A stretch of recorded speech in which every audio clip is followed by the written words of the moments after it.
Bonjour, je m'appelle Anne-Marie, fondatrice d'Issalan Édition et d'Issalan Culture, et je suis sur le Vrai Mag avec Mamo Hits.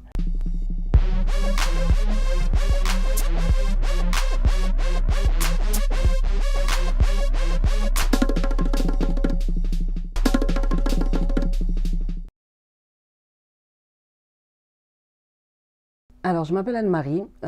Il y a un peu plus d'un an, j'ai créé Issalan Édition. C'est une maison d'édition qui valorise et célèbre les cultures africaines, caribéennes et afrodescendantes par le jeu.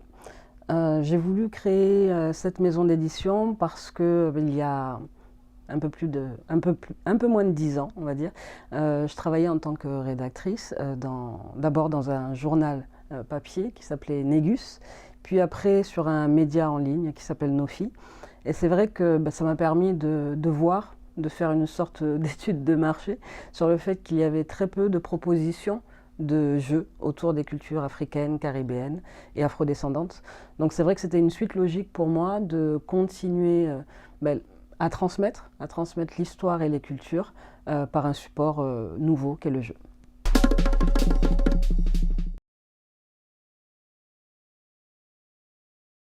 Alors mon premier geste du matin, c'est 2 cafés, histoire de me réveiller, on va dire.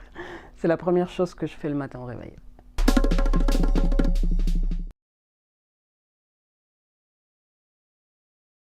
Alors si j'étais une spécialité bordelaise, je serais un mascaron. Les mascarons, ce sont les visages africains qu'on voit à Bordeaux, sur les grandes façades des bâtiments.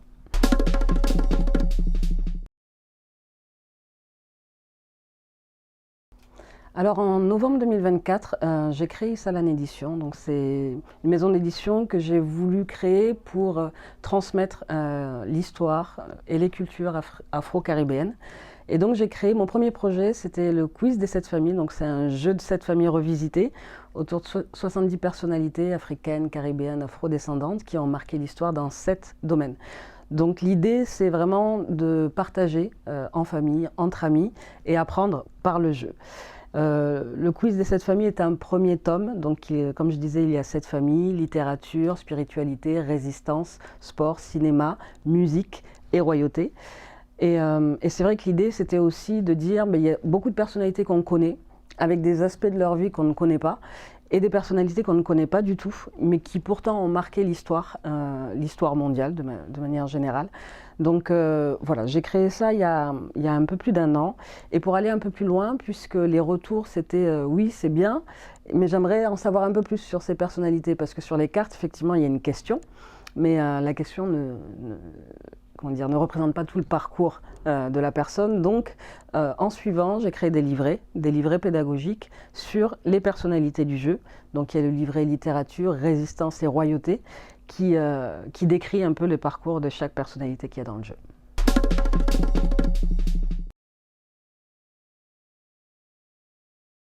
Il y a beaucoup de livres, il y a beaucoup d'œuvres sur vraiment l'héritage afro-caribéen, mais c'est vrai que le jeu est un support un peu différent puisqu'il permet d'être déjà intergénérationnel et puis il permet d'apprendre autrement. Donc c'est vrai que l'idée d'abord c'était vraiment de transmettre quelque chose, et le support du jeu m'a paru comme évident puisque c'est un moyen différent, on va dire, d'apprendre. Et je pense qu'on apprend plus facilement et plus vite par le jeu. Donc c'est pourquoi j'ai choisi le jeu de cartes comme support pédagogique, en tout cas pour ce premier projet.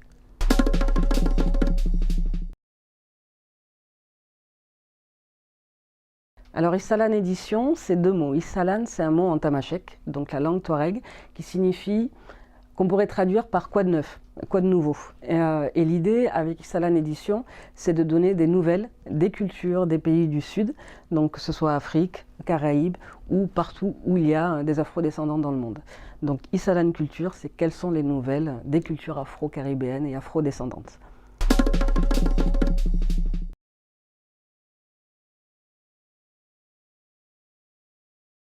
Je remarque que depuis quelques temps, il y a quand même une dynamique afro-descendante à Bordeaux, au niveau des jeunes, on va dire, de la diaspora. Donc je trouve ça très, très encourageant.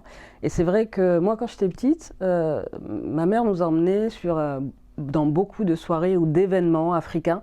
Il se passait quand même pas mal de choses.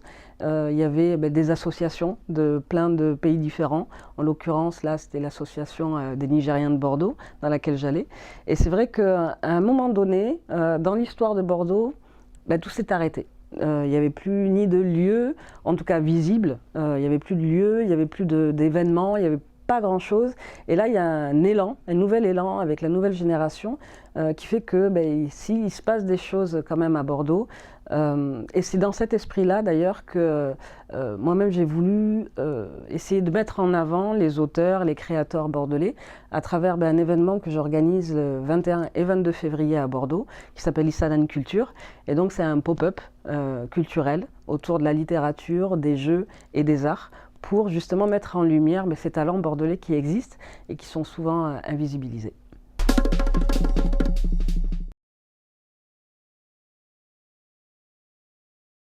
Alors mes projets, comme je disais, Isalan Culture, donc 21 et 22 février à Bordeaux dans le cadre du Black History Month.